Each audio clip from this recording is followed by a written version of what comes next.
Level 1. The new private. You show up with a duffel bag that smells like old sweat and canvas. The sergeants do not care who you were before. You are meat that might learn to fall without breaking. You run until your lungs taste like pennies. You eat fast. You sleep faster. When you close your eyes, you still hear boots on gravel and men vomiting behind the barracks. Airborne is a word that sounds clean. It is not clean. It is blisters, rope burn, and fear that sits behind your teeth. You learn the first rule. When the door opens, you go. Not because you are brave, because stopping is worse. You stare at the parachute like it is a promise. It is not a promise. It is fabric and metal, packed by hands that can make mistakes. At night, you listen to older men talk about scattered drops and missing friends. You pretend you are not listening. You are listening. You are already learning how to swallow terror and keep moving. Level 2. The private first class. You have been shaped, not refined. Shaped. Your body is harder and your mind is quieter in the wrong ways. You know how to keep your mouth shut when your shoulders scream under a rucksack. You know how to tape your feet, how to hide pain, how to look empty when someone is looking for weakness. Now you jump. Not once. Again and again. You climb into the aircraft with your gear biting into your ribs. You feel the static line pull at your mind like a leash. The wind inside the door is violent. It strips away fantasies. When the light changes, you step into nothing. The opening shock snaps you awake. Then the canopy blooms above you, and you hang there, dangling, exposed, slow. A perfect target. Landing is not graceful. Landing is impact, a hard kiss from the earth. You bite your tongue, taste blood, and start running anyway. You learn the second rule. The jump is not the mission. The mission starts when you hit the ground. Level 3. The Corporal.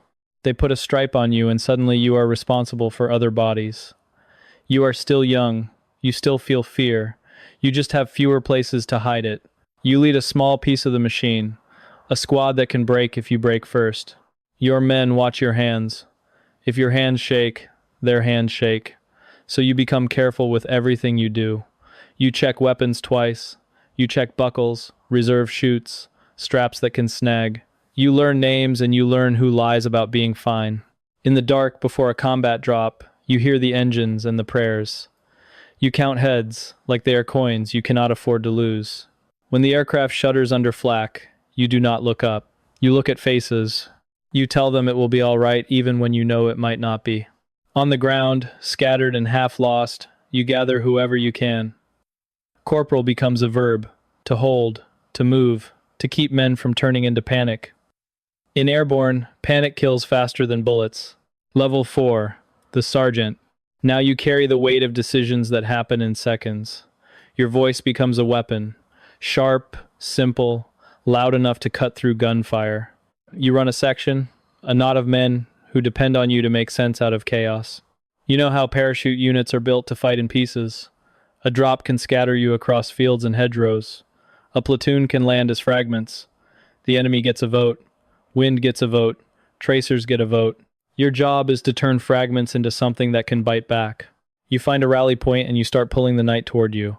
One man, then two, then five. Weapons you did not jump with. Ammo you did not pack. A map that is soaked and tearing. You take what you can.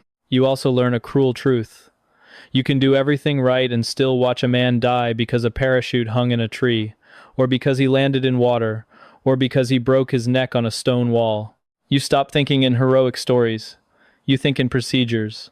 Move, cover, count, push forward, survive. Level 5. The Staff Sergeant. This is where the romance of elite troops dies completely. You become the spine of the platoon. Officers come and go. Plans change. You remain. You are the one who knows where the spare radio battery is. You are the one who knows which men will freeze when the first mortar round lands. Your world is logistics under fire. Water, ammunition, bandages. You steal what you need. You scavenge from the dead without looking at their faces too long. You learn to make order out of shortages. In airborne units, leadership is often built into small teams. A squad leader stripe matters because squads can be separated. A section can be managed by a sergeant because the mission cannot wait for perfect formations. You have to fight with whatever survives the jump. When the fighting drags on, like cold weeks in a shattered town. You watch exhaustion rot men from the inside. Some become reckless, some become numb, some become cruel. You are not above it. You just have to keep the line from snapping. You write mental lists of the living, the missing, the dead.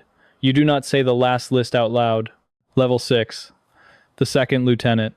You arrive with a clean map case and an education that does not stop bullets. Your bars are bright and your experience is thin. The men call you sir, but their eyes say prove it. In Airborne, you do not earn trust by speaking. You earn it by not getting them killed for no reason. You are taught doctrine and objectives, bridges, causeways, road junctions. But then you fly into night and your aircraft is shoved by flak and confusion. Men drop miles from where they should. You land in the wrong field and the wrong war. Your first real command decision might be made while you are still untangling your parachute lines. You have a handful of soldiers, not a full platoon. You have no clear bearings. You hear distant firing, and you have to decide whether it is yours or the enemy. You learn to lean on your sergeant, not as a weakness, as a survival instinct. Good lieutenants listen. Bad lieutenants die early. You start writing a new kind of math in your head. Risk versus time, noise versus surprise, lives versus mission. There is no clean answer. There is only motion. Level 7. The first lieutenant. Now you have scars, visible or not. You have led men long enough to know that courage is often just stubbornness wearing a better name. You have also learned that airborne operations can be immense, the kind that drop tens of thousands of men into the dark and still scatter them like spilled nails. You plan with the knowledge that the plan will break. You rehearse signals and rally points because you assume radios will fail and leaders will vanish. You push your platoon through rehearsals until their hands can do the work without their brains. You need them automatic when fear starts screaming. On the ground, you become a collector of fragments. A machine gun team from another company, a medic who lost his squad, a lonely runner with a message. You do not send them away. You absorb them. You also learn the cost of authority. When you order a push across open ground, you watch the consequences happen to bodies you know by name. The dead do not argue, they just stop. The living look at you differently afterward. At night, when the firing quiets, you feel the loneliness of command settle in. You cannot share it, you just carry it. Level 8. The captain. Company command is a different kind of violence. You are no longer close enough to every rifle to feel their heartbeat. You fight with a wider lens and a colder hand. You decide where to spend men. That sentence should not exist. But it does. Before a jump, you walk the line and inspect faces that pretend not to be afraid. You see the truth anyway. You see it in the way they keep touching their gear. You see it in the forced jokes. You see it in the silence. You coordinate with other units, sometimes with strangers who landed near you by accident. You take objectives that do not care about your losses. A bridge that must be held, a road that must be cut, a town edge that must be defended until relief arrives. You learn how quickly airborne glory turns into siege. Ammunition runs low, casualties pile up, the wounded moan until they go quiet. You try to keep discipline while men are starving, filthy, and half frozen. You write reports with clean words that cannot hold the smell. You tell higher command you can hold. Sometimes you can. Sometimes you lie, because the alternative is collapse. Captain is where you stop being a fighter first. You become a manager of death, including your own conscience. Level 9. The Major. Now you live in the space between the front line and the machinery behind it. You are staff and field at once. You translate chaos into plans and then watch those plans get chewed up by reality. Airborne operations at this scale are massive puzzles.